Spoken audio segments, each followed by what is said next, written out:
Облыс орталығында салына бастаған жаңа мешіт құрылысына тұрғындардың көп бөлігі алаңдаулы екені рас. Аса бір қажет, шапағаты мол құрылысқа жиылған қаражат тапшы болып, бір жылға жуық сәулетті ғимаратты салу тоқтап қалды. Жаздың жайдары күндері, күздің қолайлы айларының текке өтіп жатқанына жұрт қынжылды. Заң мемлекеттің діни ғимараттарға қолдау көрсетуді қолдамайды. Өзгенің қолы қысқа. Енді осындай қолайсыздық кейінде қалғандай. Жаңа мешіт құрылысы жанданды. Іс алға басты. Ізгі ниетті тұрғындар құрылыс жұмыстарының енді тоқтамауын тілеп қуануда.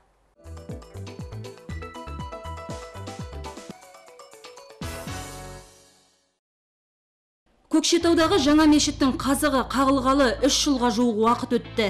Бірақ қалқиып қабырғасы тұрғаны болмаса, шатыры енді ғана жабылғалы жатыр.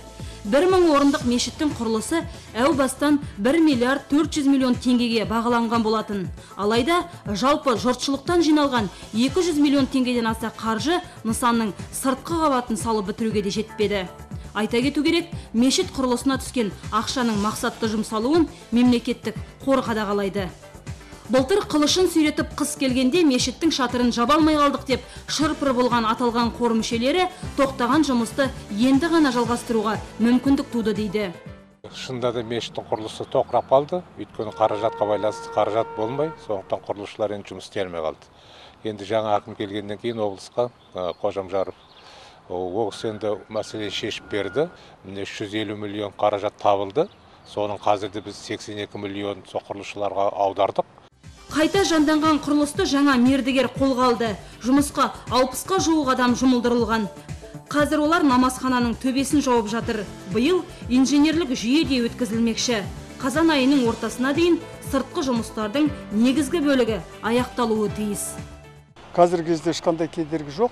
Бірақ әрине егер жұмыстардың барлығы қызу жүрген кезде, егер ақша жағынан кемшілік болмаса, бұл жұмыстар тоқтауға тиіс емес деп ойлаймыз.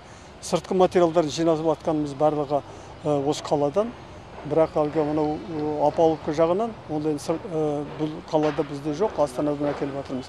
Сол жақ кішкене қиындау. Сосын үстіңгі кейбір құрама сборный плиталары бар.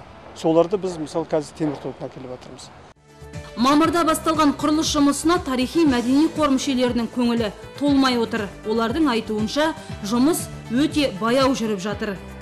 Қазіргі жұмыс қарқын бізге көңілімізден шықпай тұр. Олар баяу істеп жатыр. Енді онда бізде технадзор деген бар, ол кісі барып көріп тұрады. Сондықтан мен ойлаймын, енді Алла жазса осы жұмысты біз абыроймен аяғына дейін аяқтап шығуымыз керек. Бұл сынға құрылысшылар да қарап қалмай, өз жауаптарын алға тартты. Бізде 900 квадрат төбені монолит қиып жатырмыз, монолит жауып жатырмыз. Ол монолит деген высотада ол оңай жұмыс емес. Ана кезде күн жібермеді, кісілер жеткілікті, жеткіліксіз болды. Мешіт ол не салу емес, үй салу емес, қора салу емес, бұл мешіт салу оңай емес. Сондықтан ол әр ненің өзі уақыты бар салуға. Мысалы, егерде бізді қыстай берсе, ол біз качествоны тиретеміз. Бұл өзі бәрі күнімен несімен істенетін нәрсе бұл. Алла жазса, осының айдың аяғында біз уже бетонды қабылдай бастаймыз. Мердігер компания басшылығының айтуы бойынша құрылысшылардың қатары 120-ға дейін жеткізілмек. Яғни сол кезде жұмыста қызу қарқын алады. Айта кету керек, жаңа мешіттің сыртқы қабатын ағылай тасымен қаптау көзделген. Ол үшін Бакуден 10 вагон табиғи тас жеткізілмекші. Қазір оның алғашқы легі келіп те үлгерді. Бұл құрылыстың тағы бір тілге тиек етер тұсы мәнерлеу жұмыстарында ұлттық ою-өрнек те бедерленетін болады. Яғни бұл мешіт зәулім ғимарат қана емес, тарихи маңызы бар сәулетті құрылысқа айналмақшы.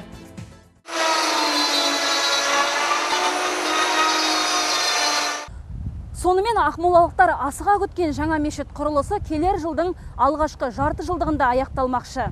Көрінген таудың алыстығы жоқ дейтін халқымыз бұған да хош деп отыр. Тек сол сенімге селкеу түспесе екен.